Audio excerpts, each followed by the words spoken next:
प्रधानमंत्री मोदी जी ने बिहार की एक रैली में साफ कह दिया है कि हम देश से घुसपैठियों को निकालने के लिए प्रतिबद्ध हैं। इसका मतलब ये होता है कि आने वाले दिनों में जिस भी राज्य में चुनाव होगा वहां पर एसआईआर की प्रक्रिया कराई जा सकती है। ऐसे में जरूरी हो जाता है कि आपको पता होना चाहिए कि बिहार में चुनाव आयोग किस तरीके से एसआईआर की प्रक्रिया कर रहा है, लोगों से कौन कौन से दस्तावेज मांग रहा है, जमीनी हकीकत क्या है और आपको किस तरीके से तैयारी करनी है, आपके पास कौन कौन से दस्तावेज होने चाहिए, जिससे कि जब भी आपके राज्य में एसआईआर की प्रक्रिया हो तो आपको किसी भी प्रकार की समस्या का सामना न करना पड़े। वीडियो में आगे बढ़ने से पहले मैं आप लोगों से एक चीज क्लियर कर देना चाहता हूं कि बिहार में एसआईआर की प्रक्रिया कराने के लिए चुनाव आयोग ने 11 दस्तावेज मांगे थे, उसमें सुप्रीम कोर्ट ने आधार कार्ड को जोड़ दिया है। लेकिन आप इस गलतफहमी में मत रहना कि आपके राज्य में भी जब एसआईआर की प्रक्रिया होगी तो उसमें भी आधार कार्ड को जोड़ दिया जाएगा। बिहार में इसलिए जोड़ा गया है क्योंकि आप 13 करोड़ की आबादी वाले राज्य में 2 महीने के अंदर नई वोटर लिस्ट तैयार नहीं कर सकते हैं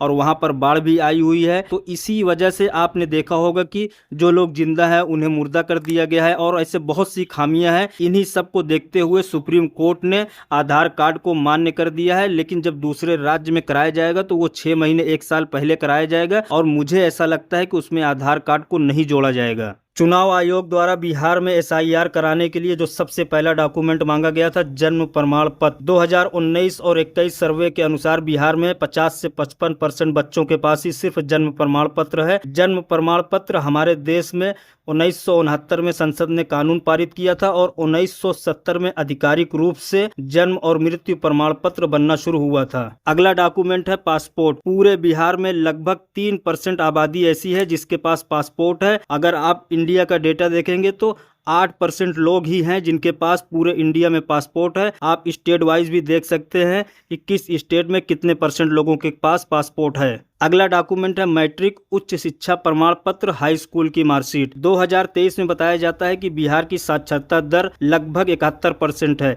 लेकिन सबसे चिंता का विषय यह है कि सिर्फ 30 से 35% लोग ऐसे हैं जिनके पास हाई स्कूल की मार्कशीट है। अब आप इसी से अंदाजा लगा सकते हैं कि बिहार के अंदर कितनी गरीबी है। अगला डॉक्यूमेंट है सरकारी पहचान पत्र या पेंशन आदेश या सरकार से जुड़ा कोई भी दस्तावेज अगर है तो आप वो दिखा सकते हैं। अगला डॉक्यूमेंट है स्थायी निवास प्रमाण पत्र। यह बिहार की आबादी में लगभग 40 से 45% आबादी के पास है। अगला डॉक्यूमेंट है वन अधिकार पत्र। बिहार में वन क्षेत्र सीमित है और यह दस्तावेज केवल कुछ जनजाति इलाकों में मिलता है। अनुमान लगाया जाता है कि यह दस्तावेज 1% से भी कम आबादी के पास है। अगला डॉक्यूमेंट है जाति प्रमाण पत्र ST ST OBC। बिहार जाति आधारित सर्वे 2022 के अनुसार लगभग 80% लोग OBC SC ST की श्रेणी में आते हैं। इनमें से लगभग आधे लोगों के पास जाति प्रमाण पत्र है, यानी 40 से 45% आबादी के पास जाति प्रमाण पत्र है। अगला डॉक्यूमेंट है एनआरसी से जुड़ा कोई भी दस्तावेज। इसका कोई मतलब ही नहीं निकलता क्योंकि हमारे देश में सिर्फ अभी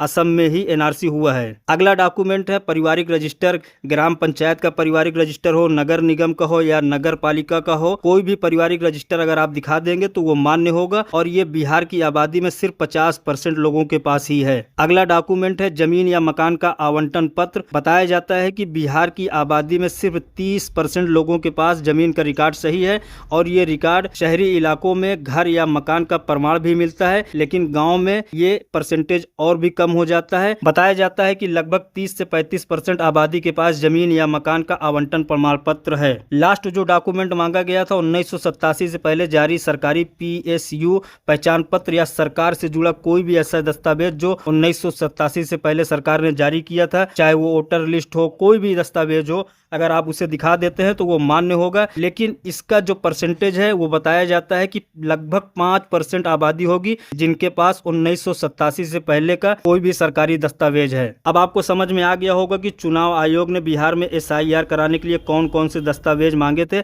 इनमें से कोई भी एक दस्तावेज आपको भी तैयार करके रख लेना है। अगर फ्यूचर में कभी भी आपके राज्य में SIR होता है तो आपको किसी भी प्रकार की समस्या का सामना नहीं करना पड़ेगा। अगर आपको ये वीडियो अच्छी लगी हो प्लीज चैनल को सब्सक्राइब करिए, लाइक करिए, अपने दोस्तों के साथ शेयर करिए। मिलते हैं नेक्स्ट वीडियो में।